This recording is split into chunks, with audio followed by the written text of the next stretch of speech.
Sa banal, sakdal at napakamakapangyarihang pangalan po ng ating Panginoon Diyos, na ating Panginoong Hesu Kristo, kami po ay bumabate sa inyong lahat ng kapayapaan. Tayo po mga kapatid, magpapasimula na. Awitin po natin ang bilang 80 sa atin pong mga himnaryo.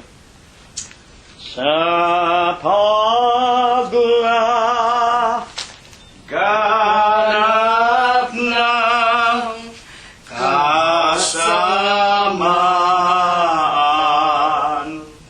sa ibabaw ng sanlibutan, ang mga tao'y nahilig naman sa lahat ng mga kasayawan. Kapatid ko, yung ihayag ang aral na magliligtas sa kasalanan ng lahat. Ito ang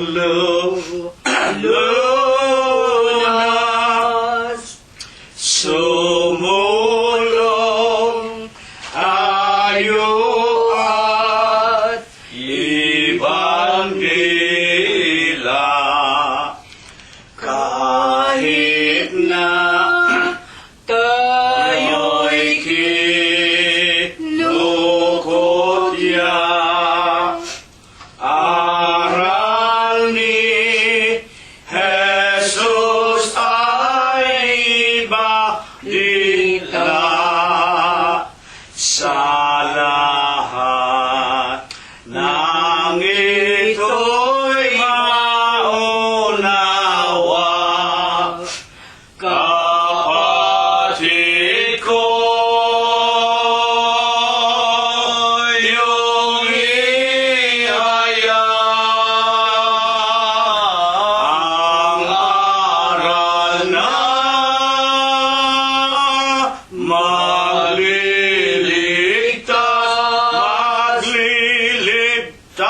sa kasalanan ng lahat. Ito ang lunas,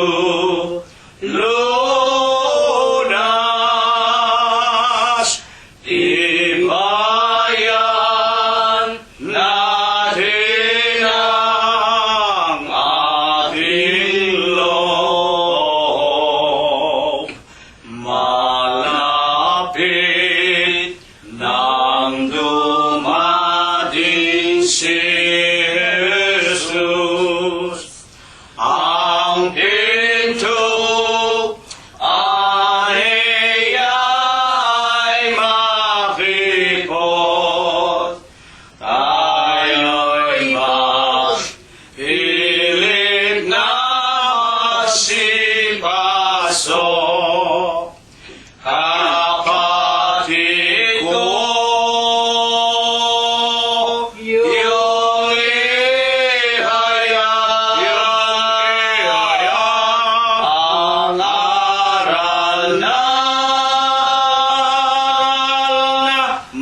Atin pong patuloy na purihin, sambahin at luwalhatiin ang ating dakilang Diyos na buhay, na walang iba kung hindi ang ating Panginoong Heso Kristo.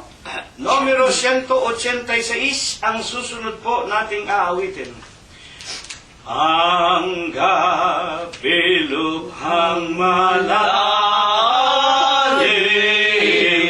araw ay malapit na, panahon ay nagbabalya, kapatid gumising na, humanda kang salubungin, si Kristo ay darating, gantimpala'y sasain, ligaya ay kakamtin. Mga hulay na mamalas sa atin nagliliwanag, na malapit na ang araw ng ating kaligtasan. Humanda ka salubungin, si Kristo ay darating, gantimpala'y sasaadin, ligaya ay kakamtin. Mundo ng kapighatian, malapit ng takasan, pagdating ni Kristo mahal, paraiso'y kakamtan. Humanda kang salubungin, si Kristo ay darating, gantimpala'y sasaadin, ligaya ay kakamtin.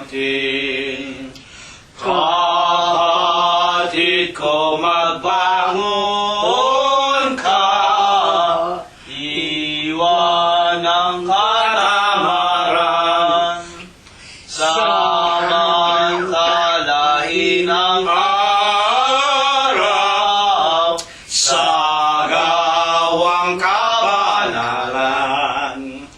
Humanda ka salubungin, si Kristo ay darating, gantimpala'y sasaadin, ligaya ay kakamtin. Purihin ang pangalan ng ating nag-iisa at buhay na Diyos, na walang iba kung hindi ang Panginoong Heso Kristo. Huling awit, mga kapatid, numero 98 sa ating mga imnaryo.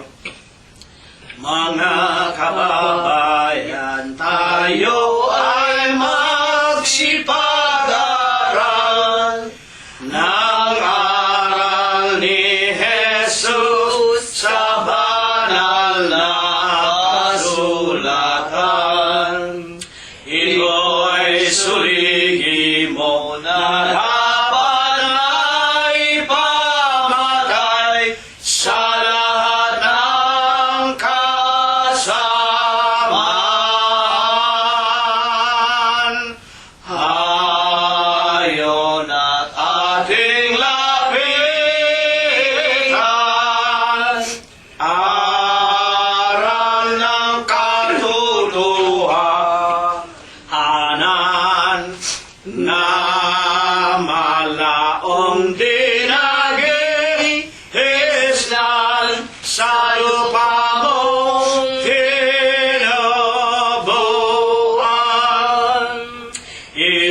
sanglibutan nagumon sa kalayaan. Kaya ang mundo'y malapit na niyang wawakasan.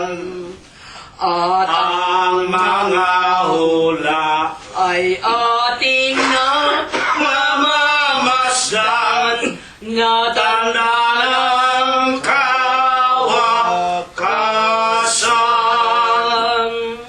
Ayon at ating lapitan, aral ng katotohanan, na malaong dinagisnan sa lupa mong tinubuan. Kaya kapatid ko, kayo ngayon'y magsigising, pusong natutulog ngayon ay ating pukawin. Hanaping mapilit kapayapa'y tamuhin sa ikaliligtas natin. Ayon at ating lapitan, aral ng katotohanan, na malaong dinagisnan sa lupa mong tinubuan. Ang Iglesia ng Diyos ay Kristo Jesus na tunay. Siyang magliligtas sa taong kanyang kinapal. Dalisay na aral niya ang dapat panatilihan. Walang labis, walang kulang. Ayon at ating lapitan,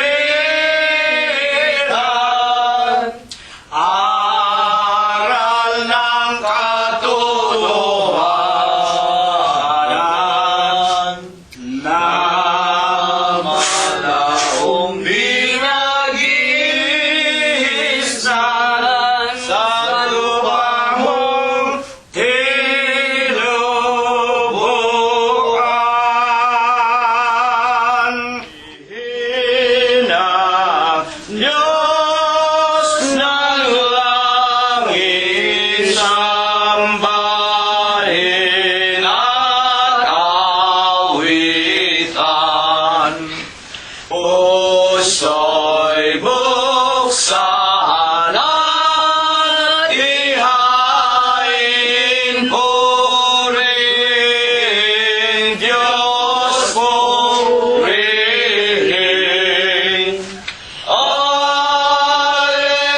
Alleluia, Alleluia, lapit sa hari natin. Purihin luwal at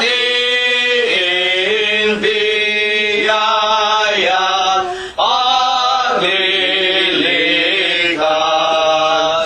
sa ating nagugupiling sa sanay hahanguin.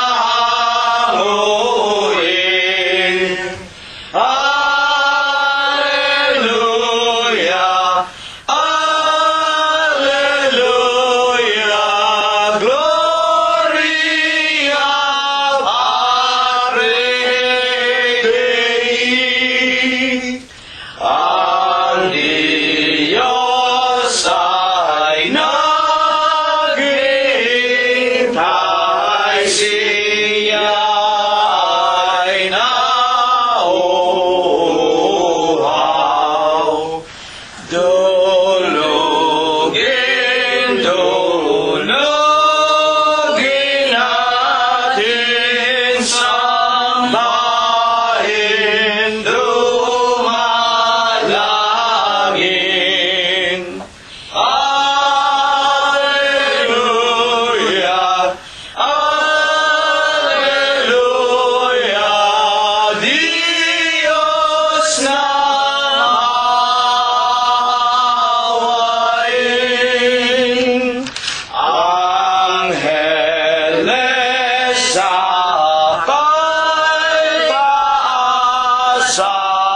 nagpupuri-puri.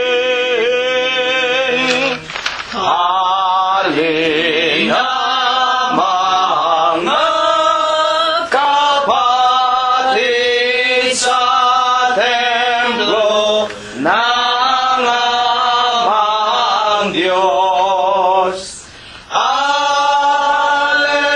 Alleluia, Alleluia, Diyos purihin, purihin. Amen.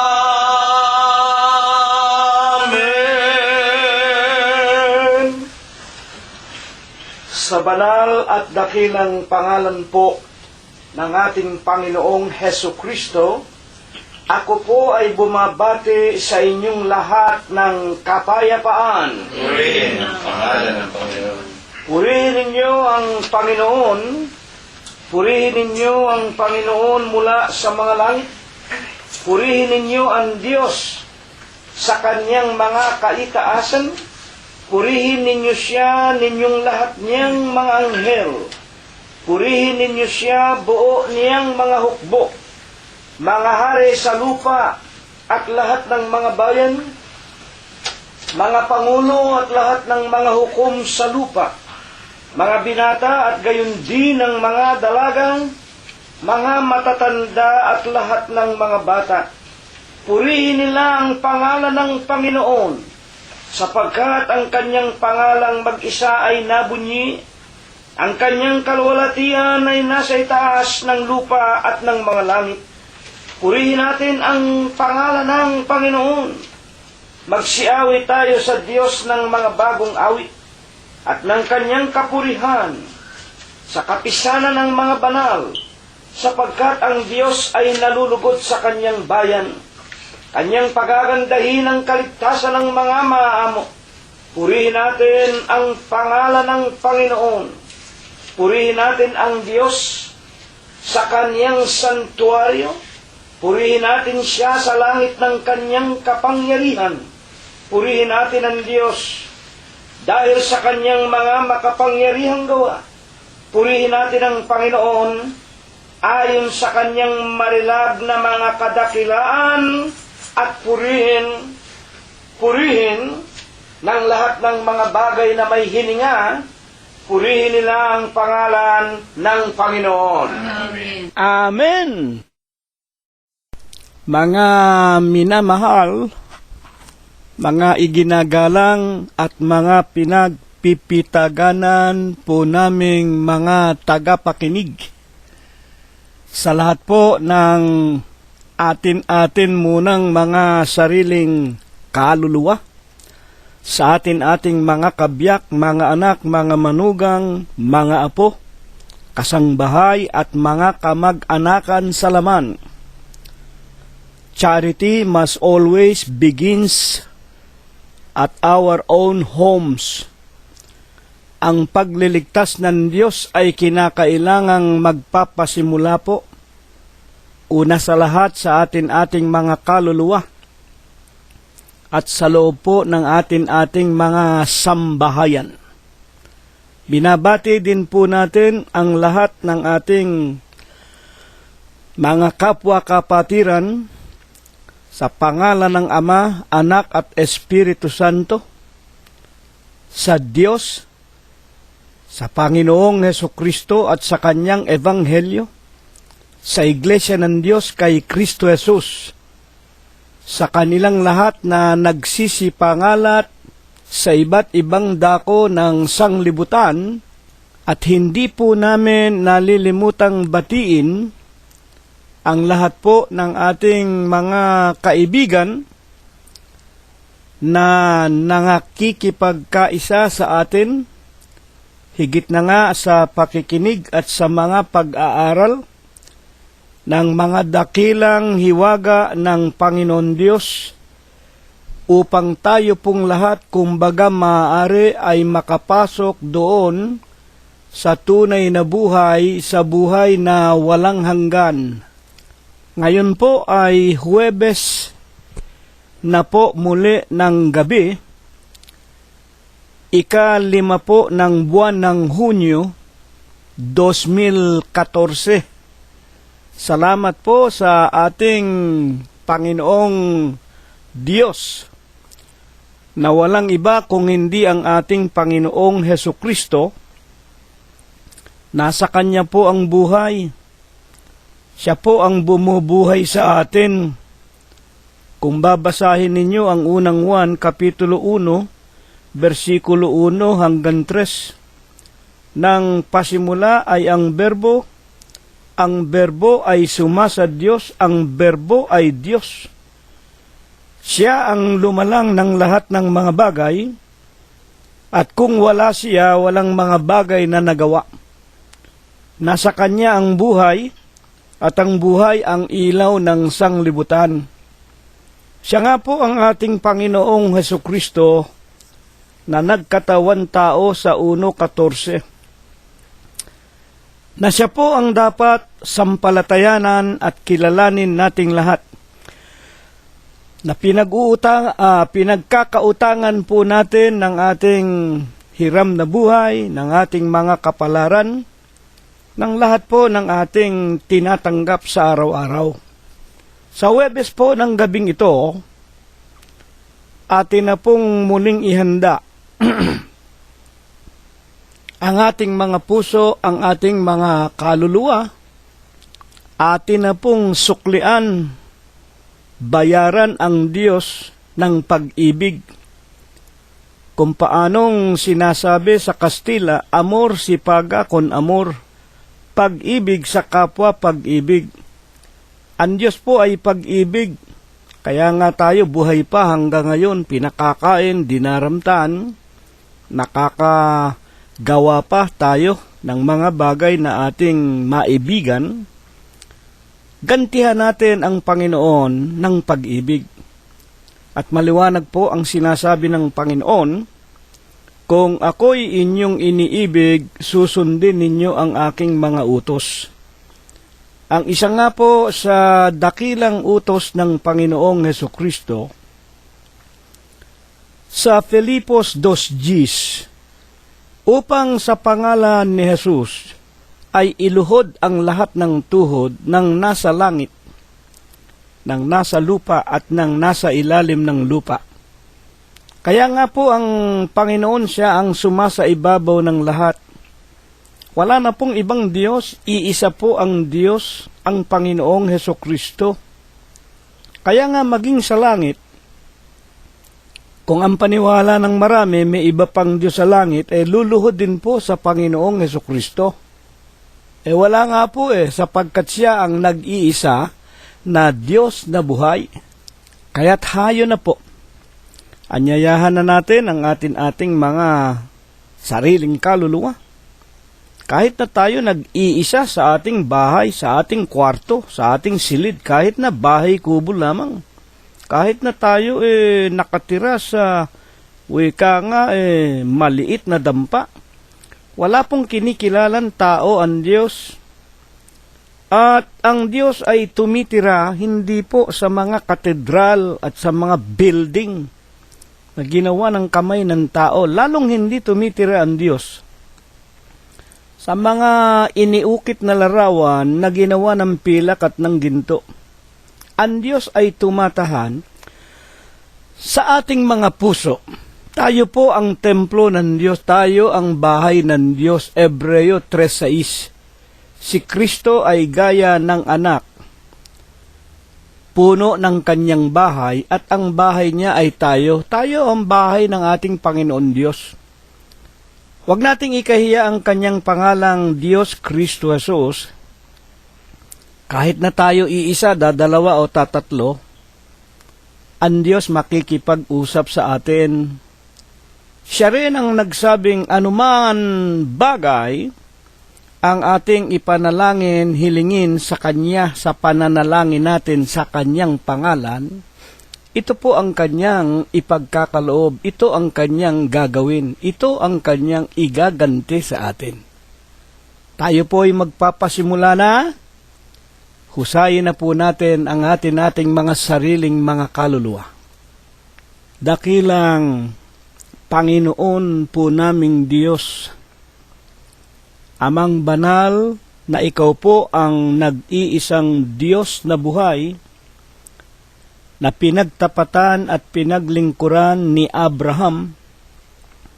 Ikaw rin po ang Diyos ni Isaac, ni Jacob, ng iyong bayang Israel, ng iyong mga banal na mga propeta. Ikaw rin po ang sa huling mga araw na ito, pinagtapatan, pinaglingkuran hanggang kani-kanilang mga kamatayan ng amin pong mga minamahal na mga magulang. Ama, sa banal at malinis na pangalan mo pong Kristo Jesus, masisilip mo po muli kami sa silong ng aming mga dampang tahanan, kahit na nga po kami ang pinakamaliit sa bilang, pinakahamak, pinakamangmang at pinakayagit sa lupang ito.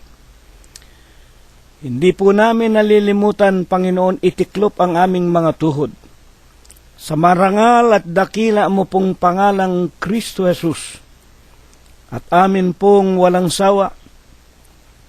Tanggapin mo po aming ipinaiilang lang ang mga tao sa puso po namin na mga pagpapasalamat.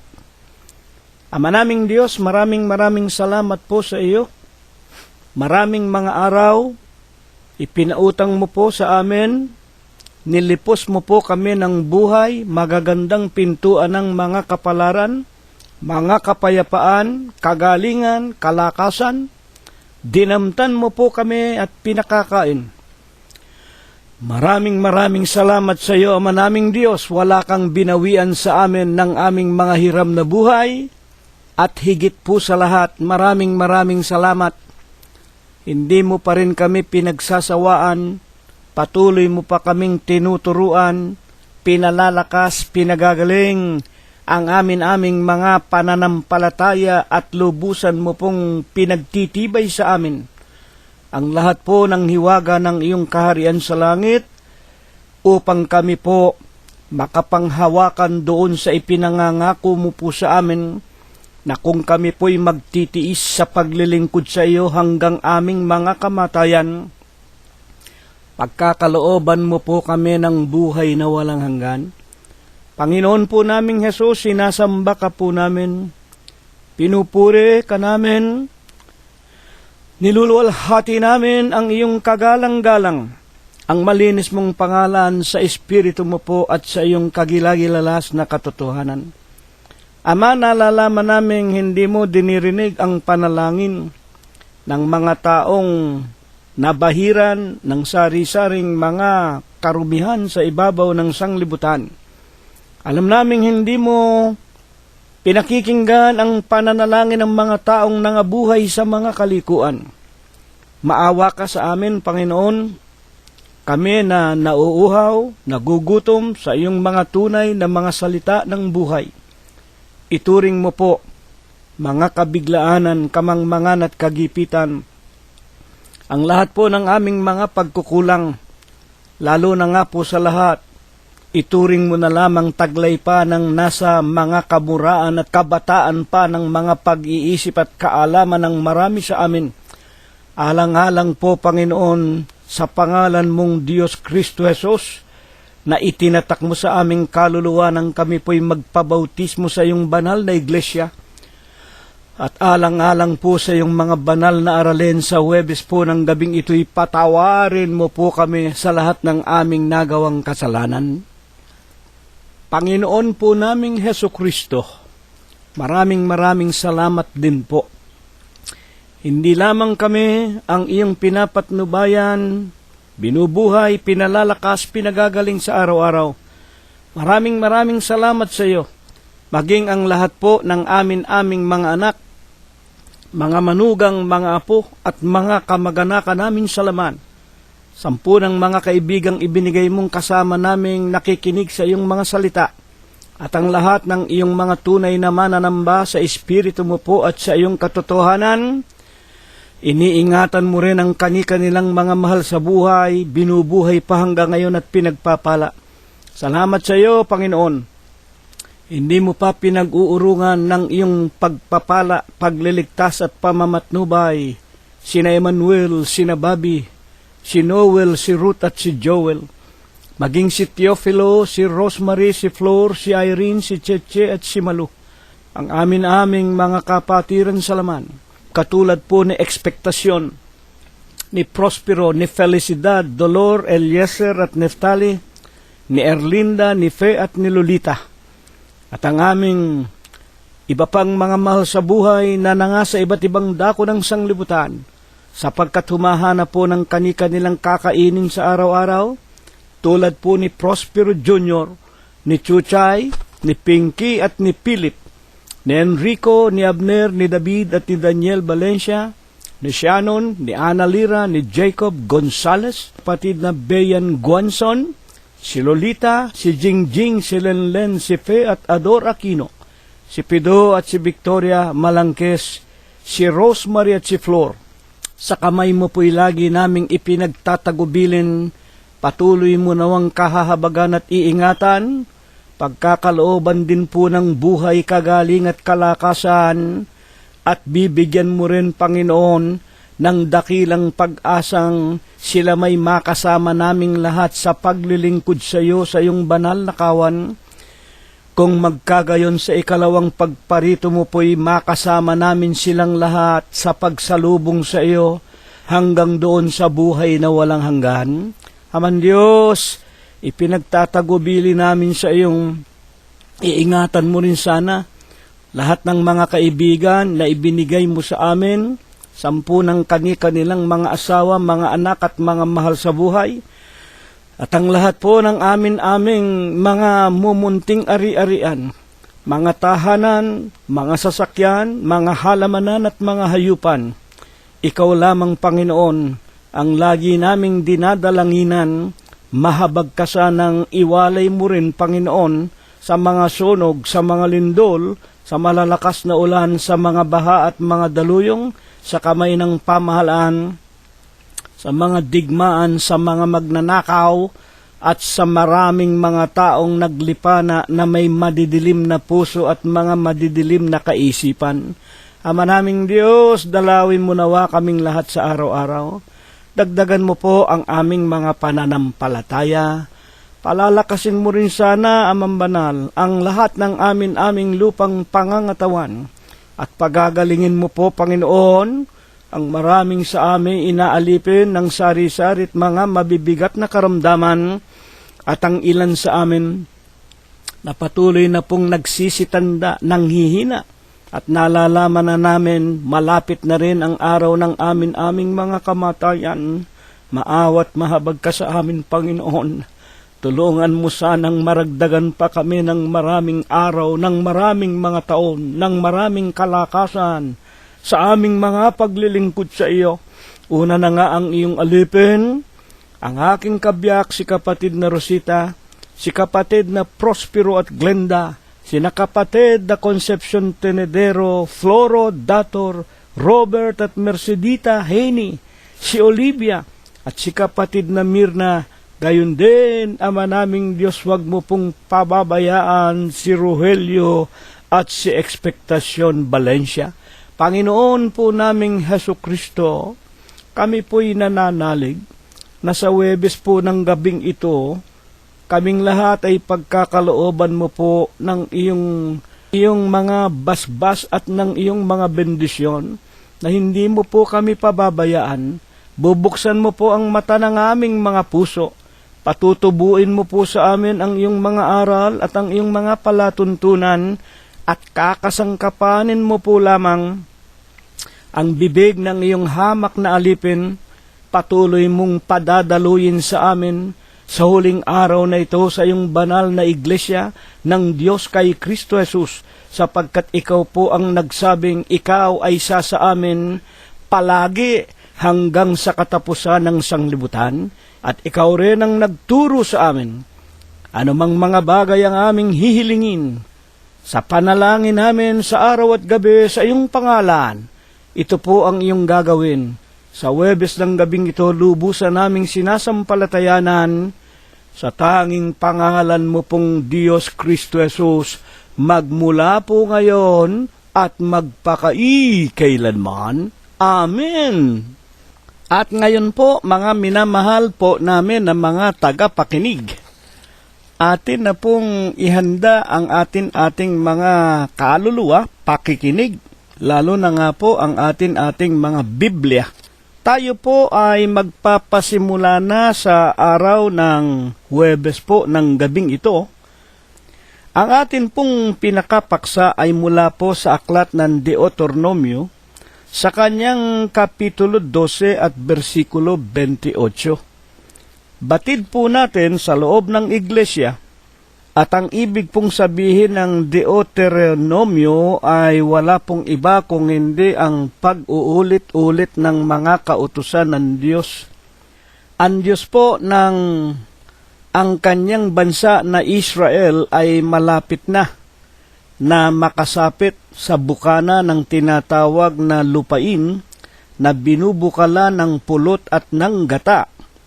Yung lupa na ipinangako ng Diyos kay Abraham na mamanahin ng kanyang binhi, at yung pong binhi, yung kanyang mga anak, pinangakuan na pagkakalooban ng kanilang sariling bayan, na ito nga ang binubukalan ng pulot at ng gata, sapagkat ito ay lupain na pagpapalain ng Diyos para sa kanyang binhi o sa kanyang mga anak, magmula po sa lalaking si Abraham na kanilang pinakaninuno. Kaya nga po ang pinakapaksa natin, Deuteronomio, kapitulo 12, bersikulo 28 ay ganito: iyong sundin at dinggin ang lahat ng mga salitang ito na iniuutos ko sa iyo. Ito po ay salita mismo ng Diyos. Sino po o paano pinatutunayan ng banal na kasulatan kung sino nga po itong nag-uutos na ito at sino ang mga tao na kinakausap o pinag-uutusan? Sapagkat marami po ang mga tao sa hindi nila pagkaalam ng katotohanan, ang akala nila lahat ng sinasabi ng Diyos ay para sa lahat ng tao. Ang akala ng maraming mga tao na hindi nagsasaliksik at hindi nag-aaral o hindi humihingi ng karunungan sa Diyos, bawat ikasalita ng Diyos ay para sa lahat ng mga tao. Ang Diyos ay pag-ibig. God is love. Ngunit sa atin po sa loob ng iglesia, pinag-aaralan natin ang lahat ng mga bagay. Baka tayo magkamali. Baka tayo sa pagsusumakit natin, mali pala, mawala ng kabuluhan ang ating mga kabanalan. Tulad po ng ginagawa ng maraming mga tao na nagpapakapanatiko sa maraming mga pagsunod sa mga wala naman sa Biblia. Kaya nga po mga kapatid, huwag tayong maging panatiko. Ang kapanatikuhan, fanaticism, is believing in things without proof or without basis. Ang kapanatikuhan po ay ang kanilang bulag na pagsunod sa mga bagay na walang pinagbabatayan o mga walang katotohanan. Sa Tito nga po sa 1:14, kung bubuksan ninyo ang sinasabi ni Apostol Pablo, na huwag tayong mga kinig sa mga katha ng mga Hudyo. Tandaan ninyo, yun mismong mga Hudyo, mga anak na ng Diyos yun. Sa huling araw na ito, huwag daw nating pakikinggan ang mga katha ng mga Hudyo. At ang utos ng mga tao. Ang utos ng mga tao, yung mga salit-saling sabi, yung mga superstitious belief. Wala po sa Biblia yon. Ang mga ito ang wika sinsay sa katotohanan. Mga iginagalang na mga kapatid. At kung itutuloy natin ang pagbasa sa unang Timoteo, sa kanyang 4:1 hanggang 3, hindi nalalaman ng maraming mga relihiyoso na yung sinusunod nila ng mga utos hindi lamang utos, katha ng mga Hudyo at utos ng mga tao, kung hindi utos, aral ng mga demonyo. Huwag kayong magagalit kay kapatid na si Rilo, tulad po ng napakaraming relihiyon, lalo na ngayong mga vegetarian. Hanggang ngayon po, ayaw kumain ng baboy. Natutuhan na nga po natin yan Yan po ay inalis na ng Diyos. Ang lahat po ng bagay, makakain na natin. Hindi po sa kinakain magkakaroon ng kabanalan ng tao. Hindi sa pumapasok sa bibig ang wika ng Panginoon. Hindi sa tinatawag na pagkaing materya. Ang wika ng ating Panginoong Jesucristo, magkakaroon tayo ng kasalanan. Kung hindi, doon sa lumalabas sa ating bibig, yung nanggagaling sa ating mga puso, na kung liliwanagin, lahat ng pagkain, nilinis na ng Panginoong Yesus, kahit ang baboy, kahit anumang karne, ang masama, yung manggagaling sa ating puso, yung masasamang kalooban. Balikan natin ang ating paksa. Iyong sundin at dinggin ang lahat ng mga salitang ito na iniuutos ko sa iyo. Para wag tayong maligaw, buksan po natin kung sino ang Diyos na ito na nag-uutos at sino ang inuutusan. Aklat po ng Exodus, Kapitulo 20, versikulo 1. At sinalita ng Diyos, eto po, meron ng tinutukoy na Diyos. Ang katotohanan po, napakaraming mga Diyos. Ang iba't ibang relihiyon sa lupa, ang mga Hindus, ang mga Shinto, ang mga Islam, mga kapatid, iba't iba ang kanilang nakikilalang mga Diyos. 21 ng Exodus, at sinalita ng Diyos ang lahat ng salitang ito, na sinasabi, 20 at 2, Ako ang Panginoon mong Diyos, na naglabas sa iyo sa lupain ng Ehipto, sa bahay ng pagkaalipin. Maliwanag na po. Ang nagsasalita po rito, yung Diyos na tumawag kay Moses. Ito po yaong ako nga. Ito po yung nagsasabing ang pangalan niya ay Jehovah, Yahweh, God, Diyos, Bathala, lumanang ng lahat ng mga bagay. Ito rin ang Diyos ng ating mga magulang na tumutukoy doon sa ating mga patriarch, doon sa mga magulang noong inilabas sa bahay ng pagkaalipin sa Ehipto ng mga Israelita. Siya po ang Diyos ni Abraham, ni Isaac at ni Jacob at ng mga propeta. Mga tagapakinig namin na naglabas, inialis sa pagkaalipin. Alam natin, ang bansa ng Israel, 400 taon. Ito po ay inalipin ng paraon sa Ehipto. Ngayon, ano ang katunayan? Na ang nagsasalita at nag-uutos dito, walang iba kung hindi ang Diyos ni Abraham, ni Isaac, ni Jacob, ng mga propeta, at ang inuutusan na susunod sa kanyang mga utos ang bayang Israel. Aklat ng mga Gawa 7:34, ito ang pagpapatunay ng Apostol Pablo. Totoong nakita ko ang kapighatian ng aking bayan na nasa Ehipto. Sinasaysay lamang po ni Pablo ang salita ng Diyos. Inuulit yung sa Exodus. At narinig ko ang kanilang hibik. At ako'y bumaba upang sila ay iligtas. At ngayoy halika, susuguin kita sa Ehipto. Ang tinutukoy nga po si Moses.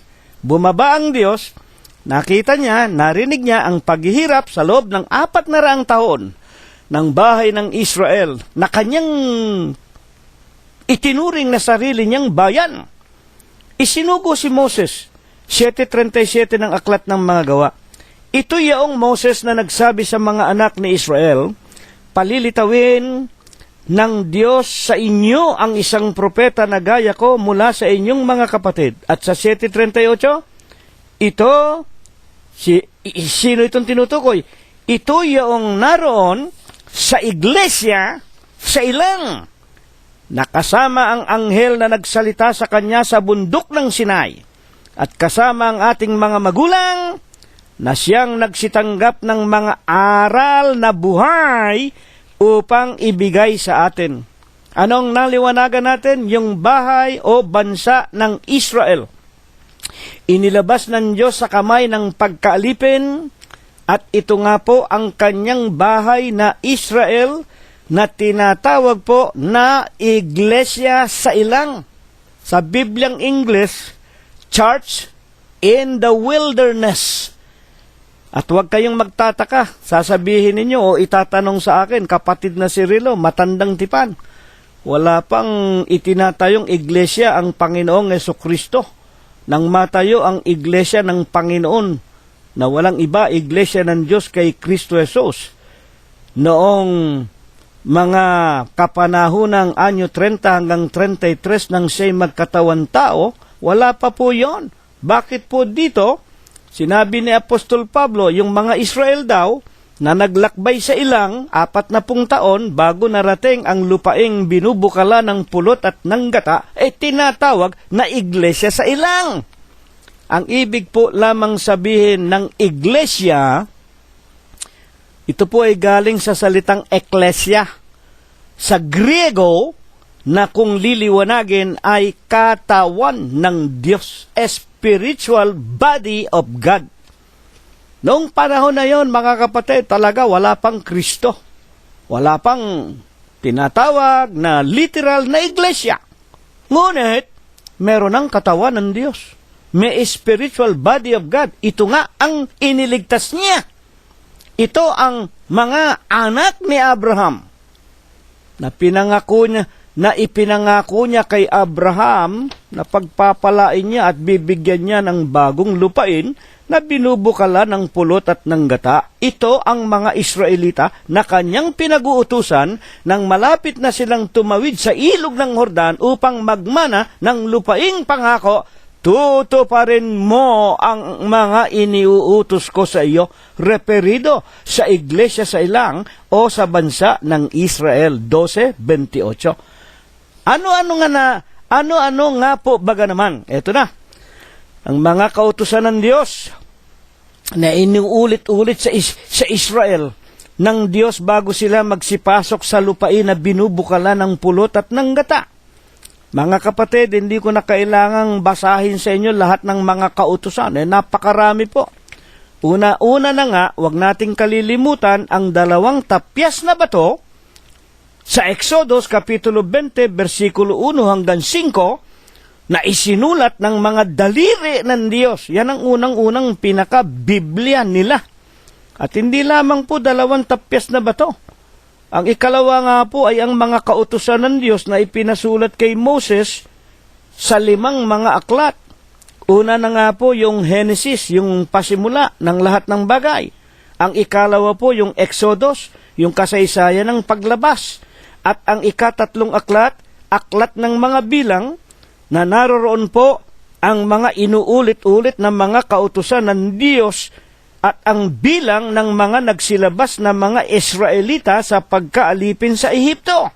Ang ikaapat po ang aklat ng mga Leviticus o aklat ng mga mamamahayag ng Diyos o mga saserdote ng Diyos na namamahala sa mga paglilingkod sa Diyos. At ang ikalima nga po itong ating pinag-aaralan, ang pag-uulit-ulit ng mga salita o mga kautusan ng Diyos, ang aklat ng Deuteronomio. At maliban po sa mga 5 aklat ni Moses na tinatawag din naman nilang Pentateuco, mga tagapakinig po namin at Torah, tinatawag na Torah ng mga Hudyo, marami pa pong mga aklat ng mga kautusan na ipinasulat sa mga propeta ng mga naghali-haliling propeta magmula kay Moses, magmula po kay Josue na humalili kay Moses hanggang kay Malakias bago po nagkatawan tao ang ating Panginoong Hesukristo. Ngayon, bakit po baga pinag-uutusan niya ang Israel na noon ay tinawag ng Biblia na Iglesia sa ilang o katawan ng Diyos sa ilang o sa disyerto, sapagkat sila nga ang naglakbay sa disyerto sa loob ng 40 taon, katawan ng Diyos. Bakit niya pinag-uutusan na sumunod sa kanyang mga kautusan ang bayan ng Israel? Sa Deuteronomio din po, Kapitulo 12, versikulo 28. Bakit niya? Ano ba ang kahalagahan ng mga kautusan ng Diyos sa mga tao na susunod nito. Iyong sundin at dinggin ang lahat ng mga salitang ito na iniuutos ko sa iyo upang magpakailanman ay ikabuti mo at ng iyong mga anak pagkamatay mo. Pagka iyong ginawa ang mabuti at matuwid sa paningin ng Panginoon mong Diyos. Dito po ipinakikilala ng Diyos sa tao, una na nga sa bansa ng Israel, sa iglesia na nasa ilang. Sundin mo ang mga kautusan ko upang habang panahon, eternal, walang katapusan. Ano ang ibig sabihin ng Diyos? Kung susundin mo ang aking mga utos, ikabubuti mo. At ng iyong mga anak, kahit patay ka na, yung mga anak mo, pagpapalain ko pa rin, iingatan ko. Pagka ginawa mo ang mabuti at ang matuwid sa paningin ng Panginoon mong Diyos. Bakit nga po mabuti at matuwid ang kautusan ng Diyos? Romanos 7:12. Ngayon nga ang kautusan ay banal. Ang utos ng Diyos ay banal. Ang utos ng Diyos matuwid at mabuti. Maliban po sa mga kautusan ng Diyos, wala nang babanal, wala nang tutuwid, wala nang wika nga pagmumula ng ikabubuhay at pagpapala ang mga tao. Wala nang iba pang utos na ikabubuti natin kung hindi ang pagsunod sa mga kautusan ng Diyos, sapagkat lahat ng utos ng Diyos ay banal. Ang ibig lang sabihin.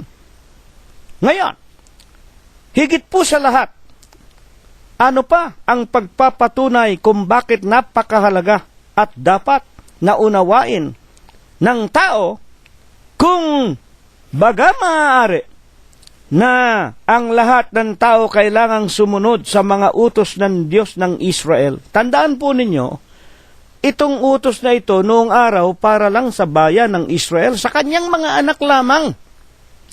Hindi po ito para sa lahat, sapagkat yung mga, nung panahon nila, yung mga Hiteo, yung mga Amorastita, yung mga, mga Moabita, yung sari-saring mga nasyon at mga bayan ng araw, wala namang sinusunod na salita ng Diyos, walang napapakinggang salita ng Diyos, sapagkat sila nga po ay sumusunod sa mga larawan na kanilang iniukit sa mga bato, nililok sa mga mamahaling mga wika nga tulad ng ginto at pilak, mga Diyos-Diyosan. Nung kapanahonang ito, iisa lang ang may tunay na buhay na Diyos. Ang Diyos ni Abraham, mga kapatid. Tandaan ninyo, ito'y para sa mga Israelita, hindi po para sa lahat. Pero, ipinaliliwanag sa atin ngayon, kumbaga maaari tayong lahat maging katulad ng mga Israel na wala tayong paglilingkuran, wala tayong susundin, wala tayong pakikinggan, kundi ang mga utos lamang ng buhay na Diyos. Bakit nga po? Anong katunayan? Jeremias 32:27, narito, ako ang Panginoon, ang Diyos ng lahat ng tao. Ayan. Itong Diyos ni Abraham, ito po ang Diyos ng lahat ng tao. Sa huling araw na ito, huwag kayong magagalit kay kapatid na si Rilo. Hanggang ngayon, sinasabi namin sa inyo, ito, mga napapakinggan natin, mga magulang at mga kapatid, hindi po para sa lahat ng tao ito. Ito po'y para din sa mga Israelita, para sa mga anak ng Diyos. Hindi po ito maaari, mga kapatid at mga magulang, na susundin ng sino mang mga tao sa iba't ibang relihiyon, tulad po ng simbahang Katoliko. Paano nila masusunod ito? Tumatawag sila kay Birhen Maria, tumatawag sila kay Lorenzo Ruiz, pinakikinggan nila yung mga salit-saling mga sabi ng mga tao, mga iginagalang na taga-pakinig. Bakit nga po baga? Kumbaga maaari ang lahat ng tao ay gumanap sa lahat ng ipinag-uutos ng Diyos ng Israel. Bakit nga? Pero bakit nyo sinasabi, kapatid na si Rilo, kung hindi kami pwedeng sumunod diyan, bakit nyo itinuturo sa amin? Ako ika ang Diyos ng lahat ng mga tao. Sa makatwid, kahit na po kayo na mga Katoliko, Protestante, mga Buddhist, mga Sinto, mga Islam, ang Diyos po talaga ay iisa. Ako ang Diyos ng lahat ng tao. Ang ibig bang sabihin dun tayong mga tao, dinidiyos natin siya? Mga tagapakinig at mga magulang namin na nag-aaral ng banal na kasulatan? Kailangan makita sa atin na siya nga ang ating kinikilala na tunay na Diyos. Ako ang Diyos ng lahat ng tao, pero kayo naman, hindi naman ninyo siya nakikilala. Paano ninyo siya paglilingkuran? Ang unang tanong nga po muna natin, bakit nga po kailangan sundin natin ang utos ng Diyos ng lahat ng tao? Ecclesiastes 12:13. Ito ang wakas ng bagay, lahat ay narinig. Ikaw ay matakot sa Diyos. Sundin mo ang kanyang mga utos. Bakit? Ito ang buong katungkulan ng tao. Yan po ang buong katungkulan natin. Ang sumunod saan? Sa salita ng Diyos ng lahat ng tao. Ng Diyos ni Abraham, ng Diyos ni Isaac, ng Diyos ni Jacob, ng Diyos ng bansa ng Israel, ng Diyos ng mga propeta. Yun ang ibig ng Diyos. Makilala natin siya. 12:14 ng Ecclesiastes. Ano po ang dahilan? Bakit sa Kanya lamang tayo dapat sumunod? Sapagkat dadalhin ng Diyos ang bawat gawa sa kahatulan, pati ng bawat kubling bagay, maging ito'y mabuti o maging ito ay masama. Hahatulan po tayo ng Diyos. Ito ang buong katungkulan ng tao. Kung hindi natin masunod ang Kanyang mga utos na banal, matuwid at mabuti, pag hindi natin nasunod, magagalit sa atin ng Diyos. Hahatulan niya tayo, at alam natin ang araw ng paghatol sa araw ng paghuhukom, sa araw ng Kanyang ikalawang pagparito. Kaya nga anong kailangan gawin? Sa loob ng tinatawag na pag-aaral natin ng mga araling ito, paano tayo lubos na makatitiyak na yun ngang Diyos na yon, ang tunay na Diyos ni Abraham, at hindi tayo pikit matang sunod ng sunod kung kani-kaninong mga kautusan, kasabihan. Sa Ezra 7:23, narito, anumang mga bagay na ipinag-uutos ng Diyos ng langit. Anumang ipinag-uutos ng Diyos ng langit. Ano ba iniuutos? Ang pagsunod nga sa utos ng Diyos na banal, matuwid at mabuti. Gagawing lubos sa loob ng bahay ng Diyos. Ayan. Noong panahong yon ng bansa ng Israel, ito pong Israel, ito po ang pinakabahay ng Diyos. At hindi lamang bahay, katawan ng Diyos. Kaya nga tinawag na katawan ng Diyos sa ilang iglesia, sa ilang ang Israel. At kung yun ang katawan ng Diyos, natural lamang nandun ang Diyos. Kasama nila ang Diyos. Sa katotohanan, kung babasahin ninyo ang 5 aklat ni Moses, sa hating gabi, ang Diyos nagkakatawan, ang Diyos nagkakatawang apoy para wag matalisod sa gitna ng dilim sa paglakad sa ilang ang mga Israelita. Sa katanghali ang tapat para wag masunog ang balat ng mga anak ng Diyos, ang katawan ng Diyos. Sa katanghali ang tapat sa init ng araw sa disyerto, nagkakatawang alapaa parang malaking payong tumatakip sa mga Israelita. Yun ang katawan ng Diyos, yun ang bahay ng Diyos. Kaya nga lahat ng mga Israelita, sama-sama, doon sila gumaganap ng kanilang mga banal na pananalangin, doon sila naghahandog ng kanilang mga handog na susunugin ng mga hayop na walang kapintasan na ipinag-utos sa kanila ng Diyos. Kaya nga merong aklat ng mga Levita na isinulat ng Diyos sa pamamagitan ni Moses at ng mga Levita para matutuhan nila ang matuwid na paraan ng paglilingkod sa Kanya. Ang lahat ng bagay, lahat ng mga katwiran, kabanalan, mga pagsunod sa utos ng Diyos, kailangan gawin sa bahay ng Diyos. Ang huling katanungan natin, mga iginagalang na mga tagapakinig po namin, sa atin pong kapanahunan sa mga huling araw na ito,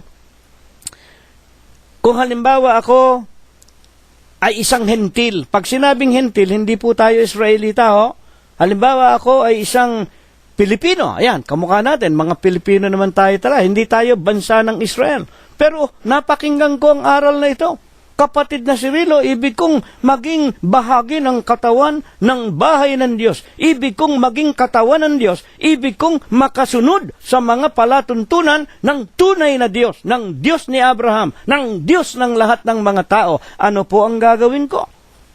Mga kapatid, buksan natin ang San Juan 3:5. Paano tayo magiging katawan ng Diyos? Ang ibig lang tukuyin ng tanong, paano ako? Paano tayo magiging tulad sa iglesia sa ilang?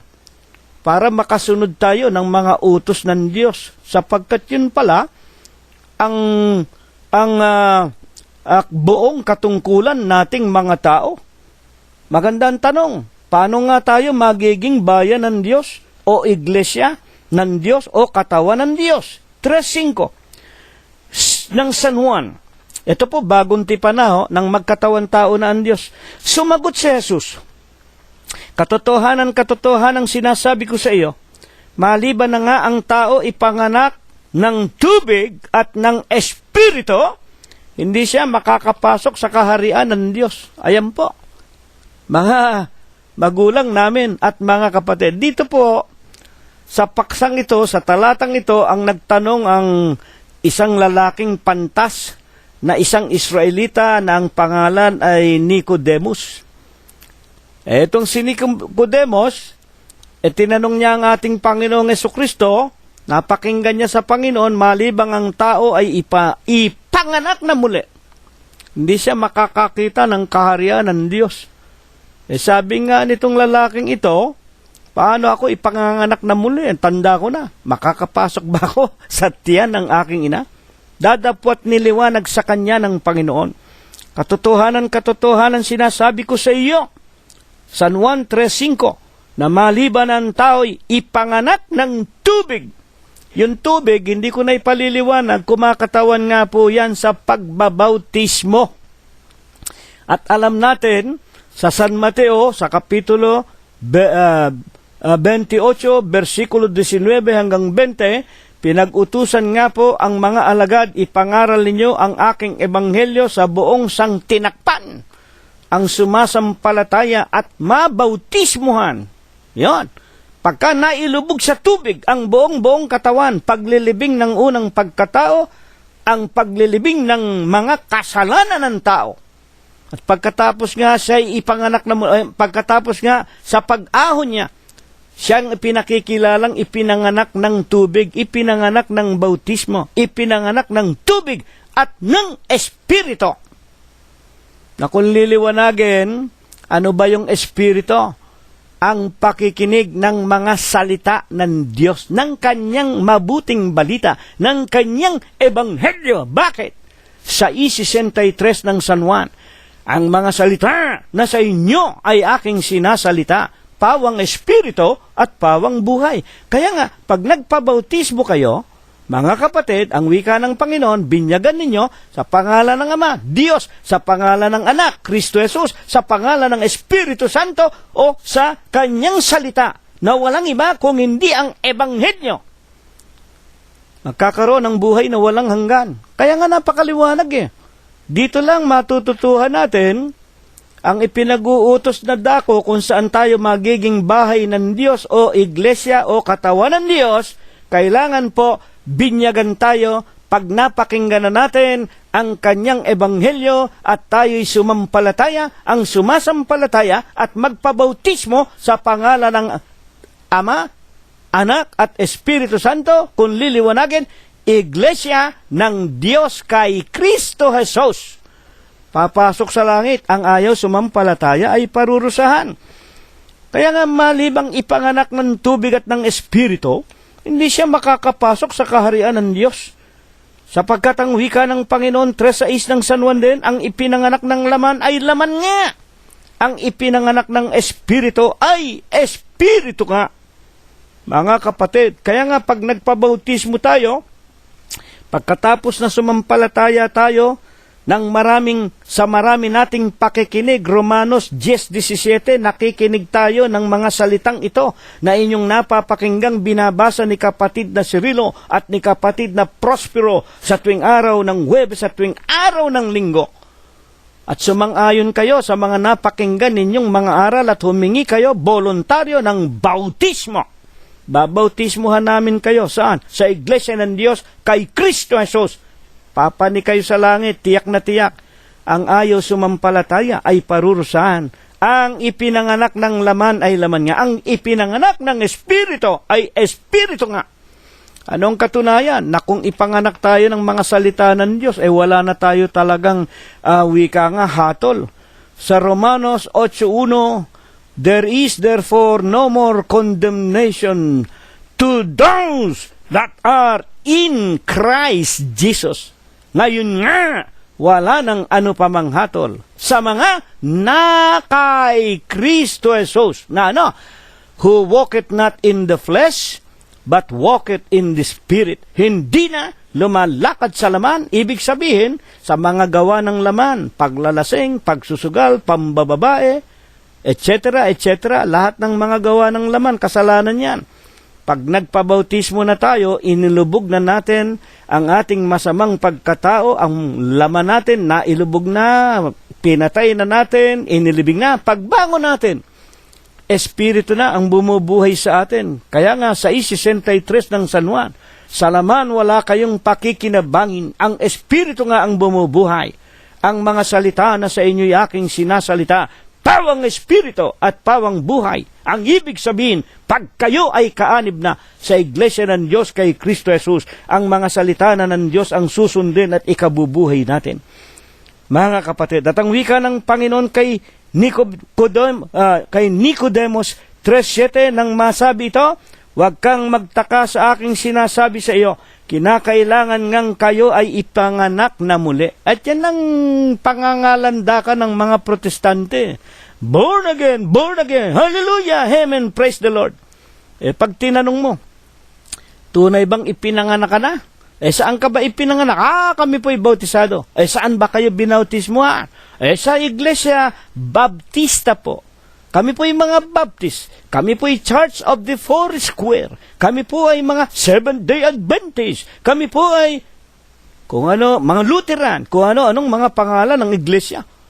Yung sinasabi ng Panginoong Jesucristo, hindi nila sinusunod na kayo magpapabautismo sa pangalan ng Ama, Diyos, sa pangalan ng Anak, Kristo Jesus, sa pangalan ng Espiritu Santo. Saan ba naroon yung pangalan na yan? Unang Tesalonica 2:14, kayo mga kapatid, kayo na mga nagpabautismo, tumutulad kayo. Saan? Sa mga iglesia ng Diyos. Sa nagumpisa na nasa Judea, doon itinayo. Sa siyudad ng Jerusalem ng Judea, ang iglesia ng Diyos. San Mateo 16:18, mga kapatid at mga magulang, nagsisitulad kayo sa iglesia ng Diyos na nasa Judea. Sino may-ari? Kay Kristo Jesus. Ang ganda po ng tanong natin. Kaya nga, mga kapatid, ano ang pagpapatunay na hindi lamang yung talagang literal na Israelita ang magkakaroon ng tinatawag na mga pag-asa sa pangako. Noong araw, lupain na binubukalan ng pulot at ng gata. Sa huling kapanahonan ito, pangako sa isang bagong pagkabuhay sa langit, sa buhay na walang hanggan. Anong katunayan? Na kahit na hindi ako Israelita, kahit na ako'y hindi Hudyo, kahit na ako'y hindi kabilang sa iglesia sa ilang o sa materyang pagiging Hudyo o Israelita, ay magkakaroon pa rin ako ng pag-asa. Romanos 9:6, Romans 9:6, basahin natin. Dadapot hindi sa ang salita ay nauwi sa wala, sapagkat hindi ang lahat ng buhat sa Israel ay mga taga-Israel. 9:8, sa makatwid ay hindi mga anak sa laman ang mga anak ng Diyos, kundi ang mga anak sa pangako. Ang mga anak sa pangako, siyang ibibilang na isang binhi. Hindi lahat ng Israelita nga. Kapagkat hindi sa laman ang pagliligtas ng Diyos, mga kapatid at mga magulang, hindi lahat ng Israelita ay taga-Israel nga. Sapagkat ang pagliligtas, hindi lamang sa pamamagitan noong tinatawag na anak sa laman ni Abraham, kung hindi merong anak sa pangako. Binhi. Anak ng binhi ng lalaking si Abraham, hindi na sa laman. At ang tinutukoy po rito, ito nga, ng magkatawan tao ang Panginoong Jesucristo, hindi na tumitingin ang Diyos sa laman. Binago na niya ang lahat ng mga bagay, mga magulang at mga kapatid. Kasi, nakita niya yung kanyang bansa ng Israel na inibig niya at pinatnubayan ng lahat ng materyang bagay, lumabis, naging spoil. Pati nga siya itinakwil sa harapan ni Pilato. Pakawalan si Barabas. Ipako sa krus si Kristo. Sino-sino nga po baga sa huling mga araw na ito ang mga taong tinitiyak na kahit na hindi sila mga Hudyo sa laman ay magiging mga Israelita at ibibilang ng Diyos para makaganap sa kanyang wika nga ipinag-uutos. Galatias 3:24, ano pat ang kautusan, siyang naging tagapagturo natin upang ihatid tayo kay Kristo, upang tayo'y ariing ganap sa pamamagitan ng pananampalataya. Dito po ipinakikilala mga kapatid na yung matandang tipan napakahalaga. Kamukha po sa amin sa Iglesia ng Diyos kay Kristo Jesus ngayon, hindi po namin binabaliwala ang mga kautusan ni Moses. Binabasa pa rin po namin. Bakit? Ito'y kaang kinasangkapan ng Diyos, ang mga kautusan naging tagapagturo natin para tayo dalhin kay Kristo at tayo'y ariing ganap sa pamamagitan ng pananampalataya. 3:25 ng Galatias hanggang 3:26. Datapwat ngayon na dumating na ang pananampalataya, wala na tayo sa ilalim ng tagapagturo. Bagaman hindi namin pinawawalang saysay ang matandang tipan, nang tanggapin na namin ang pananampalataya sa Panginoong Jesucristo, hindi na po kami napapailalim sa mga kautusan, mga kapatid ng mga propeta at ni Moses. 3:26, sapagkat kayong lahat ay mga anak na ng Diyos sa pamamagitan ng pananampalataya kay Kristo Jesus, sapagkat ang lahat na sa inyo'y binautismuhan kay Kristo, ibinibihis na si Kristo. Yung matandang tipan, yung mga kautusan mula sa 2 tapyas na bato hanggang sa lahat ng kautusan ng mga propeta, nagdala sa amin para makilala namin ang mas higit sa tinatawag na tagapagturo nung araw, si Moses. At sa 18:18 ng Deuteronomio din, si Moses mismo nagsabi, ang Diyos magtatayo sa inyo, sa gitna ninyo ng isang propeta na kagaya ko, at pagdating niya, sa kanya na kayo makikinig. At ang propetang yon, walang iba kung hindi ang ating Panginoong Jesucristo. Kaya nga, nang kami ay bagaman mga hintil, nang mapakinggan namin ang pangangaral ni Kristo ng aming sampalatayanan, nagpabautismo kami sa Iglesia ng Diyos kay Kristo Jesus, kami ay naging mga anak ng Diyos at wala na kami sa ilalim ng mga kautusan ni Moses. Mahirap po bang intindihin yon? Kaya nga, 3:28 ng Galatias, wala nang magiging Hudyo, Grego man, walang magiging alipin o malaya man, walang magiging lalaki o babae man, sapagkat kayong lahat ay iisa kay Kristo. 3:29, at kung kayo'y kay Kristo, kayo nga ang binhi ni Abraham at tagapagmana ayon sa pangako. Kami na nabautismuhan sa Iglesia ng Diyos kay Kristo Jesus, itinuturing na kaming mga anak ni Abraham. Kami binhi na ni Abraham, hindi sa laman, sa Espiritu. Nabuhay kami sa pamamagitan ng pananampalataya sa Panginoong Jesucristo. Wala nang Intsik, wala nang Pilipino, Amerikano, walang Grego, walang Hudyo. Lahat tayo pare-pareho sa ating Panginoong Jesucristo. Pag nabinyagan, saan? Kay Kristo Jesus, sa pangalan ng Ama, ng Anak, at ng Espiritu Santo. Kung kayo nga na kay Kristo. Sino ang na kay Kristo? Iglesia ng Diyos kay Kristo Jesus. Mga binhi na tayo ni Abraham at tagapagmana ng pangako. Kaya nga, mga kapatid, napakaganda po ng ating mga pag-aaral. Maliwanag na maliwanag po ang ating napakinggan. Susundin natin. Saan? Sa Iglesia ng Diyos kay Kristo Jesus. Ito ang katawan ng Diyos na nagkatawan tao. Ito ang katawan ng ating Panginoong Jesucristo. Wala na tayo sa ilang mga kapatid na kamukha ng mga Israelita sa laman. At ang wika nga sa Romanos 8:1, wala nang ano pa mang hatol sa mga na kay Kristo Jesus o sa mga iglesia ng Diyos kay Kristo Jesus na hindi na lumalakad sa laman kung hindi lumalakad na sa Espiritu o sa mga salita ng Diyos. Ito po ay pagpala. Ito nawa ang ibasbas sa atin ng Diyos magmula ngayon at magpakaikailanman. Amen. At bago po tayo maghiwa-hiwalay, tanggapin po nating muli ang walang hanggang pag-ibig, ang walang hanggang pagbibiyaya, ang pakikipisan, ang kaaliwan, ang pamamatnubay at ang kagalingan, gayon din ang hindi maulatang banal na biyaya, basbas at bendisyon, pagliligtas at pagpapagaling ng kanyang banal na espiritu. Ito nawa ang ipagkaloob niya sa ating lahat, magmula ngayon, magpakai-kailanman. Amen. Kapayapaan ang sumaating lahat, hanggang sa darating na linggo po kung tayo po'y binubuhay pa. Maraming salamat po sa inyong lahat.